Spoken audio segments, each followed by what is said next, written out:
ప్రభుత్వ బాలికల పాఠశాల నగరికల్ లయన్స్ క్లబ్ మరియు నవ్య లయన్స్ క్లబ్ వారు నోట్ బుక్స్ పెన్నుల పంపిణీ చేశారు. దానికి ముఖ్య అతిథిగా నగరికల్ మెజిస్ట్రేట్ ఆరిఫ్ పాల్గొన్నారు మరియు విద్యార్థుల ర్యాగింగ్ మీద అవగాహన సదస్సును అడ్వకేట్ యాదగిరి కల్పించారు.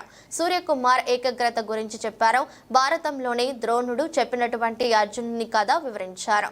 ఈ కార్యక్రమానికి లయన్స్ క్లబ్ అధ్యక్షుడు బిజినేపల్లి ప్రకాష్ రావు, కార్యదర్శి ఎన్ సూర్యచంద్రరావు, ట్రెజరర్ శివకోటి ఆంజనేయులు మరియు నవ్య క్లబ్ ప్రెసిడెంట్ రమాదేవి, నెమరుగమ్ముల కార్యదర్శి D Padmaja, treasurer Y Raghunamma, charter president Kandala Papireddy, lions club సభ్యులు, లీగల్ అడ్వకేట్లు మరియు teachers, school staff and students Kandala Narayanareddy, Gundlapalli Narayana, Belda Yadaiah, A Krishnamurthy, Erra Shambhulingareddy, Uppala Santosh Kumar మరియు లయన్స్ క్లబ్ మిత్రులు, స్కూల్ టీచర్లు, కొండ వెంకన్న, లాయర్ మరియు కోర్టు సిబ్బంది పాల్గొన్నారు.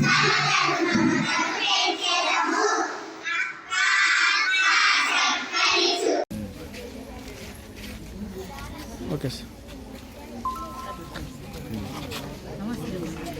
ఇట్రా ఇట్రా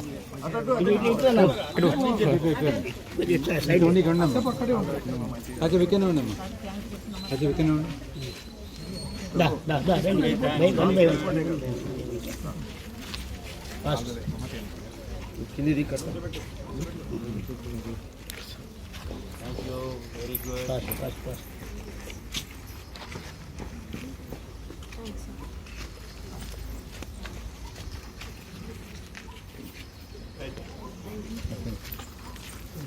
పెన్ను సార్.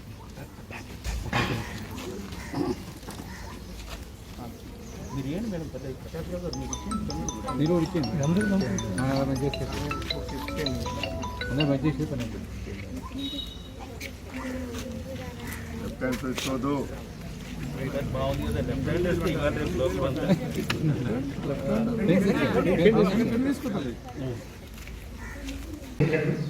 దాన్ని ప్రతి వాళ్ళు కూడా పాటించాల్సి దీన్ని అమలుపరచడం కోసానికై మనం అందరం కూడా కృషి చేయాలని కోరారు. వారికి ప్రత్యేక కృతజ్ఞతలు. ఈ యొక్క శ్రీమతి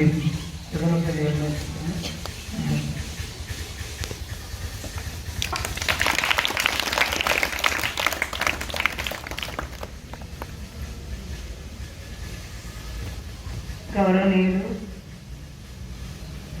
చీఫ్ గెస్ట్ జడ్జి గారి షేక్ హరీష్ సార్ మరియు లయన్స్ క్లబ్ ప్రెసిడెంట్ మరియు సెక్రటరీ మరియు సభ్యులు, అదేవిధంగా నవ్య క్లబ్ ప్రెసిడెంట్, సెక్రటరీ మరియు సభ్యులు అందరికీ నా హృదయపూర్వక నమస్కారాలు.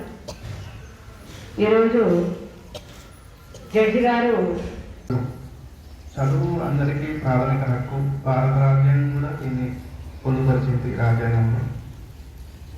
చదువు అంటే ఏంటి? చదువు అంటే పుస్తకాల్లో ఉండేదే కాదు. చదువు అంటే మనం తర్వాత జీవించేది కూడా, అంటే మన జీవితం మొత్తం జీవించేది మొత్తం చదువు. అంటే ఎందుకంటే మనకి ఇక్కడ ఉన్న మ్యాథ్స్, సైన్స్, ఫిజిక్స్ ఏదైతే ఈ సబ్జెక్ట్సే కాదు. మనకి స్కూల్ అంటే ఫస్ట్ మనకి పంక్చువాలిటీ అనేది మొదలయ్యేది స్కూల్ నుంచి. అంటే 9 గంటలకు మనం స్కూల్కి రావాలంటే 9 గంటలకి. ఈ పంక్చువాలిటీ అండ్ డిసిప్లైన్, ఈ క్లాస్ పీరియడ్స్ అని మనకి డిసిప్లైన్గా ఉండేది స్కూల్. ఇక్కడి నుంచే మన జీవితం మొత్తం ఇదంతా పంక్చువాలిటీ, డిసిప్లైన్ అనేది ఎక్కడికి వెళ్ళినా ఏదైనా కోర్స్ స్టార్ట్ అయ్యేది టైంకే. స్కూల్ ఏది గవర్నమెంట్ ఆఫీస్, ఏది అసెంబ్లీ అయినా ఏదైనా ఎక్కడైనా ఒక టైం అనేది ఉంటుంది. అది పంక్చువాలిటీ మనం ఇక్కడి నుంచే నేర్చుకుంటాం. డిసిప్లైన్ అండ్ మంచి చెడు, మన గుడ్ బిహేవియర్, మంచి ఏంటి చెడు ఏంటి, మనకు అన్ని సమాజంలో ఏం జరుగుతుంది అన్నీ మనం తెలుసుకుంటూ ఉంటాం. అదే చదువు. ఇంకోటి చదువు ఎందుకు ఇంపార్టెంట్? చదువు ఒకటే మీ జీవితాన్ని మారుస్తుంది. అది ఇంపార్టెంట్. ఇప్పుడు మేమందరం ఇక్కడ అందరూ ఇంతమంది కూర్చొని ఉన్నాం. సో ఇక్కడ చదివి ఒక మంచి చదువు ఒక ఉన్నత స్థానంలో ఉన్నాం కాబట్టి మేము ఇక్కడ కూర్చోగలిగాం. అందుకు చదువు ఇంపార్టెంట్. సమాజంలో మీరు చదువుకుని ఉంటే ఏది మంచి ఏంటి చెడు ఏంటి. ఇప్పుడు మీరు ఒక ఊరికి వెళ్ళాలనుకున్నారు, ఏ బస్సు ఎక్కుతారు? ఆ బస్సు మీద ఒక పేరు రాసుకుంటారు. మీకు చదువు వస్తేనే అది ఎక్కడికి వెళ్తుంది అని మీకు తెలుస్తుంది. అక్కడి నుంచి మీరు ట్రావెల్ చేయగలుగుతారు. ఏదైనా ఒక పేపర్లో ఏముంది చదవాలన్నా, ఒక సమాజంలో ఏం జరుగుతుంది తెలుసుకునేది ఎట్లా మనకి చదువు ద్వారా. సో అది చదువు చాలా ఇంపార్టెంట్. మీరందరూ 10th క్లాస్ వాళ్ళు వేరే ఏ పిల్లలైనా ఈ వయసు మీకు మళ్ళీ తిరిగి రాదు. ఇప్పుడే మనం చదవగలిగేది.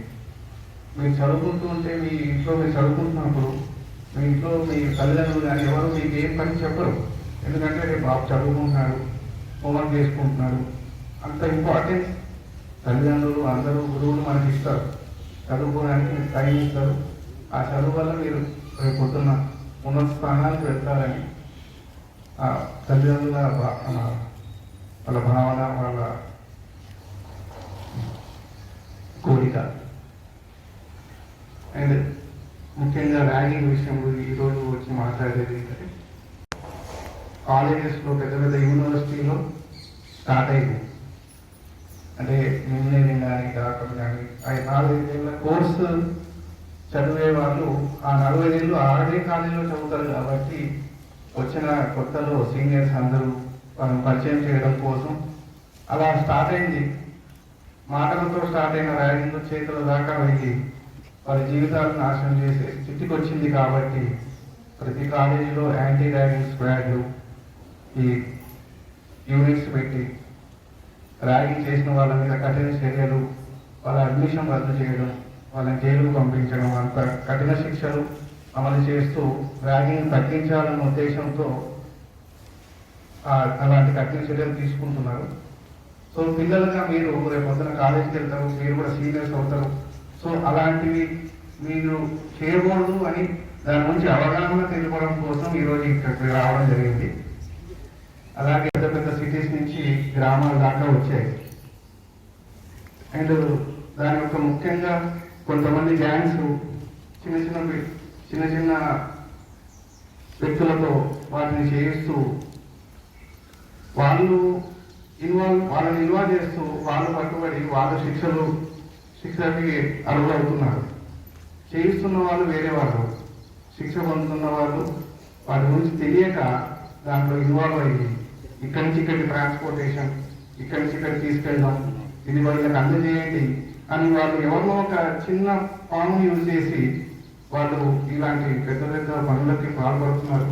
మీరు వాటి గురించి కూడా అవగాహన తెచ్చుకొని ఎవరైతే ఈ డ్రగ్స్ వీటి గురించి వాళ్ళ జోలికి పోకుండా వాళ్ళ దృష్టి ఏమైనా ఉన్నా అది పోలీస్ వాళ్ళ దృష్టికి తీసుకొని రావాలని చెప్పుకున్నాను. ఇంకోటి ఏంటంటే ఈ చేసి తర్వాత వేరే రకమైనటువంటి ప్రభావాన్ని చూపించి లాస్ట్కి ఎడ్యుకేషనే బంద్ చేసుకొని కాలేజీలకు పోవడం అంటేనే పిల్లలకు ఒక రకమైనటువంటి భయం ఏర్పరిచి అది చదువులు బంద్ చేసే కాడికి తీసుకొచ్చింది. అయితే ఇప్పుడు గవర్నమెంట్ చాలా స్ట్రిక్ట్ నిర్ణయం తీసుకుంది. దాంట్లో ఏంటంటే ఒకవేళ ఎవరైనా ఈవ్ టీజింగ్ చేసినట్లయితే వెంటనే ముందే వాళ్ళ దగ్గర ఒక అఫిడవిట్ తీసుకుంటున్నారు. నేను ఈవ్ టీజింగ్ చేయను, చేస్తే నన్ను చట్ట ప్రకారంగా శిక్షించవచ్చు, నన్ను ఈ కాలేజీ నుంచి టీసీ ఇచ్చి పంపించవచ్చు అని చెప్పేసి అలా చెప్తున్నారు. అయినప్పటికీ కూడా ఈ ఎక్కడెక్కడ అంటే మన మెడికల్ కాలేజీలో, ఇంజనీరింగ్ కాలేజీలో, తర్వాత ఈఈటీలో ఇది లోపల నడుస్తూనే ఉంది. చాలా పిల్లలు, చాలా మంది సఫర్ అవుతూ చాలా అన్నీ ఉన్నాయి. అయితే మీరు ముందు భవిష్యత్తులో ఈ ఈవ్ టీజింగ్ జోలికి పోకూడదు.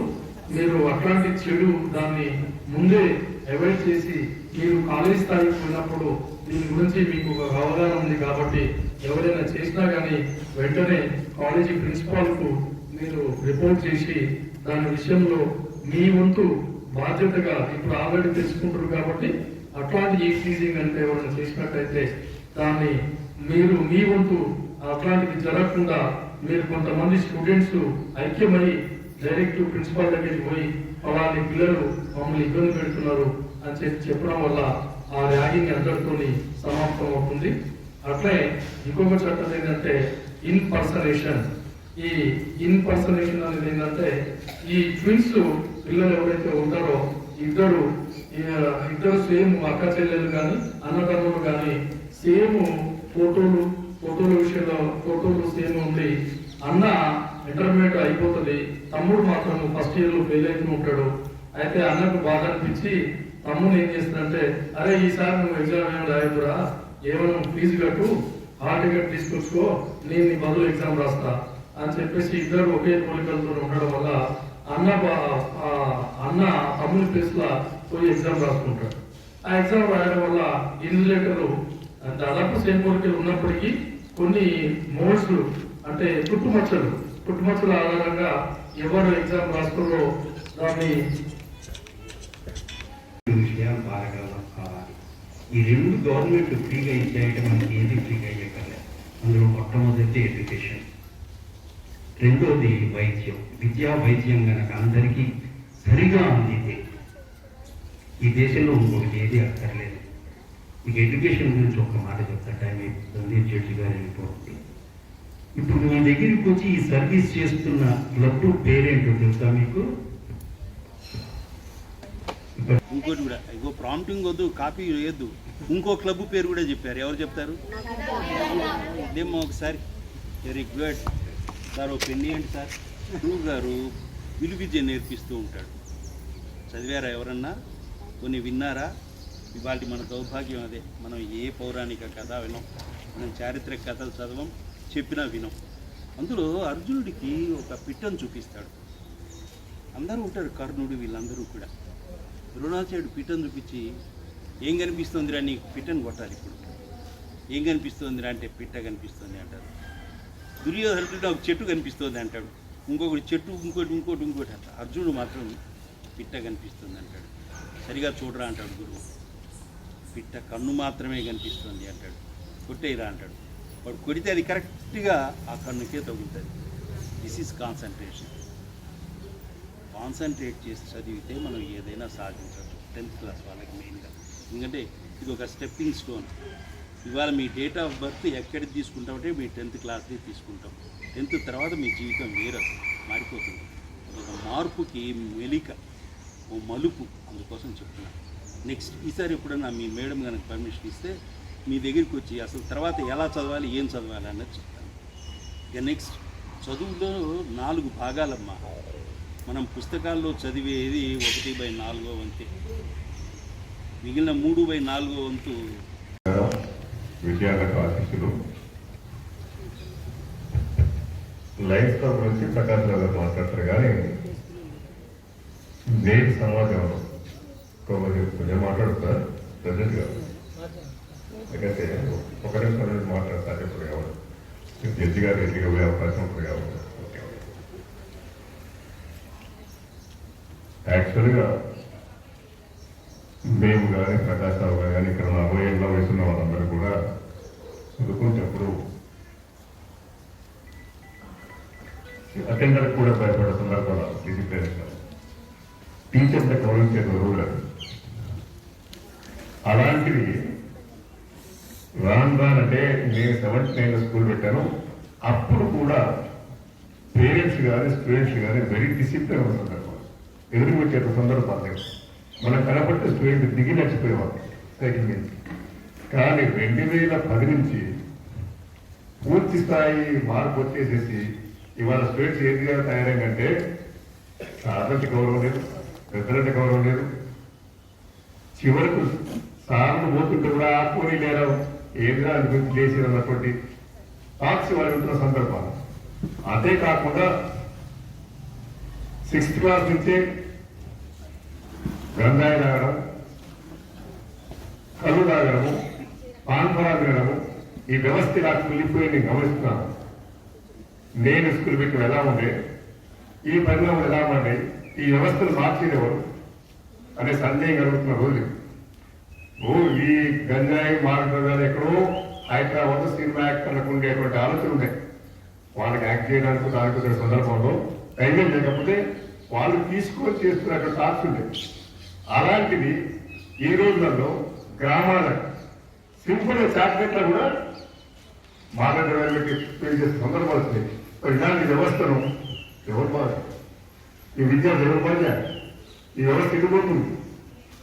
నేటి బాలనే రేపటి బాలు మాత్రాన్ని పోయి నేటి బాలదే రేపటి బాలుపాలన కాకుండా భారత నాశనానికి కావాలనే సిద్ధాన్ని ఏర్పాటు చేసే పరిస్థితి రావచ్చు. కాబట్టి దయచేసి మనమంతా కూడా కంకణం కట్టుకొని దీన్ని నిర్మించే ప్రయత్నం కోరుకుంటూ ఇందులో భాగంగానే ఈ 2 రోజుల ముందు అశ్వరావుపేట కాలేజీ, ఖమ్మం జిల్లా అశ్వరావుపేట కాలేజీలో ఈ ర్యాగింగ్ ప్రకారంగా పిల్లలను చాలా నానవస్థలు పెట్టి కొట్టినందువల్ల వాళ్ళు పోలీసులు అరెస్ట్ చేశారు. అలాంటి ఇక ముందు జరగకుండా ప్రభుత్వం కఠినమైన చర్యలు తీసుకోవాల్సిందిగా నేను లయన్స్ క్లబ్ అధ్యక్షుడిగా కోరుతున్నాను. ర్యాగింగ్ ఈరోజు పెనుభూతంగా మారింది. ముఖ్యంగా ఈ కాలేజెస్, యూనివర్సిటీస్లో మొదలయ్యి ఒక పరిచయం చేసుకునే స్థాయి నుంచి అది వాళ్ళ భవిష్యత్తుని నాశనం చేసే స్థాయికి వెళ్ళడం వల్ల ప్రభుత్వం దీన్ని కఠిన చర్యలు తీసుకోవాలని ప్రతి కాలేజీలోనూ ర్యాగింగ్ సెల్స్ని ఏర్పాటు చేసి ర్యాగింగ్ చేసే వాళ్ళ అడ్మిషన్ రద్దు చేసి వాళ్ళని కఠినంగా శిక్షించే విధంగా జైలుకు పంపించేదాకా శిక్షలు అమలు చేయాలని అందరికీ ఈ లాస్ని ఇంప్లిమెంట్ చేయమని డైరెక్షన్స్ ఉన్నాయి. సో మనం ఏంటంటే ప్రతి పిల్లలు ర్యాగింగ్ అనేది ఒక పరిచయం దాకే పెట్టుకొని వాళ్ళని ఇంటర్వ్యూ చేసుకొని సోదర భావంతో ఉండి ఈ ర్యాగింగ్కి దూరంగా ఉండి వాళ్ళ జీవితాన్ని నాశనం చేసుకోవద్దని, సోదరభావంతో ఉండి వాళ్ళు ఉన్నత స్థాయికి వెళ్ళాలని కోరుకుంటూ నాకు ఈ అవకాశం ఇచ్చిన ధన్యవాదాలు.